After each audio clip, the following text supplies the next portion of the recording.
Hey guys, and welcome to this episode of Living Literature. I'm so excited. We started this conversation on Thursday at Z1059, and I'm also on Z1059.com with my synopsis of Taraji P. Henson's Around the Way Girl. Look, guys, I don't know how many of you have actually seen people on TV, whether it's in film or on an actual show, and thought, what is their personality like? Who are they really? Are they anything like these characters that we see? So that's kind of where I was with wanting to read, or in this case, hear Taraji P. Henson's book. So for me, I said, if it's going to be about you, your life, your emotions, your situations, I want to hear from your mouth. So I utilized the auto books application, and I got the book and I listened to it. It was 7.5 hours on there, but it was worth every minute. See, guys, this is not just a book of chronological order where she says, I was born, I lived, I went to Howard, I'm a star. It's truth, pure, unadulterated, just transparent truth. Guys, at the end of the day, when you start the book and you start reading about her father, her mother, her family, her situations, where she grew up, how she grew up, what was her thing at the time, it's amazing to see how right you can be in thinking that she has an outspoken personality and thinking that she has this larger than life mindset.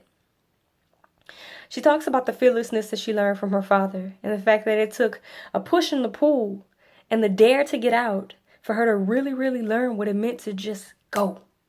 Just go for it, jump into it, throw yourself into it, and allow life to happen. When she talks about her mother, I saw nothing but visions of statues. Because if you're thinking about a statue, they're standing firm, solid foundation. Most of the time, they're of influential people.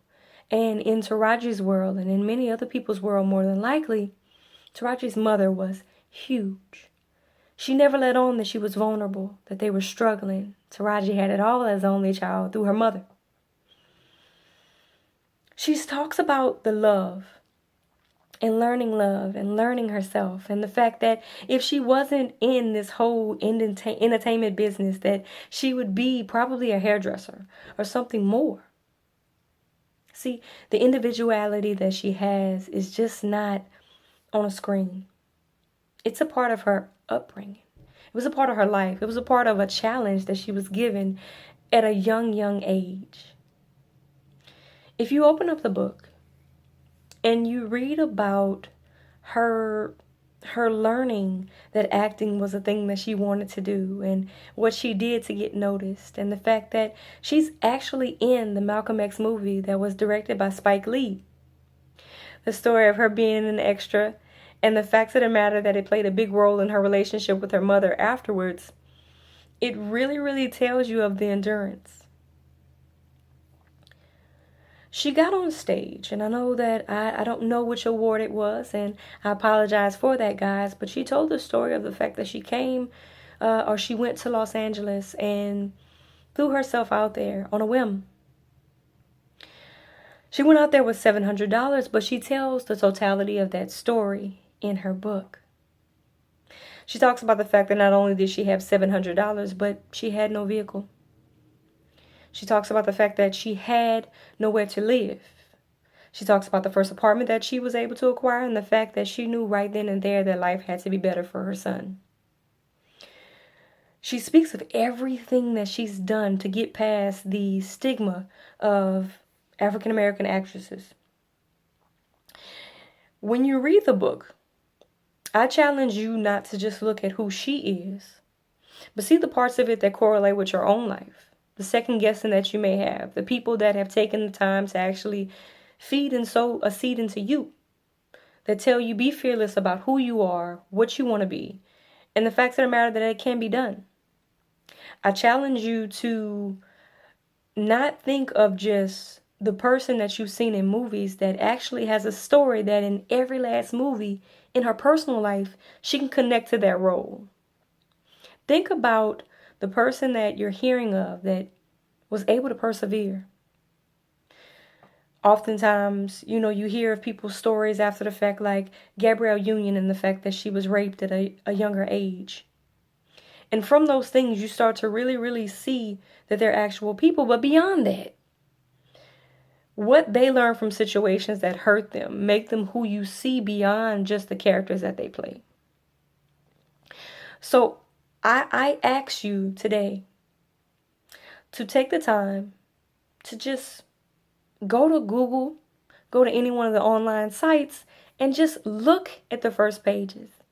Read the first pages. Get a feeling for it. If you're on Autobooks, they do actually have a free trial that you can kind of download it. You have to put your information in, but 30 days you can hear any book, not just Taraji's book, but any book. Start listening to it. See what you get from it. Just like the wall behind me, she's a blank slate there. She's giving you everything. She's allowing you to come with your own thoughts about it. But she gives you her entire life. She talks about the fact that her son and her have gone through things, and the fact that she's a single parent, and the fact that her child at this point, Marcel, is a fatherless child, and the impact that that's had. How it's impacted her career. How it's changed things for her and her son. It's 15 different chapters that I was actually able to go through, and each chapter named Fear, The Hustle, it's love. It's so many different areas that you get a really, really wide open view on. I said it on Facebook Live, but this book reminds me a lot of a newly built house. No shutters, no window treatments, no curtains, no blinds, no nothing. It's wide open to where you get to see everything. It's wide open for you to make your own conclusions, to draw from it, to get inspiration from it, and to move forward. I'm excited and I'm blessed that I was able to get to hear it. And I feel like in my own life, I can use a lot of different aspects that were discussed by Miss Henson. This week has been an amazing week.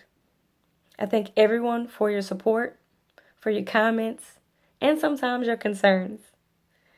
Continue to ride this wave with me here on Living Literature, because I will continue to give you books, inspiration, motivation, progression, and anything else that I can think of to make this worthwhile for your time and your viewing. I thank you all for everything. Love you lots. And as always, nice listening.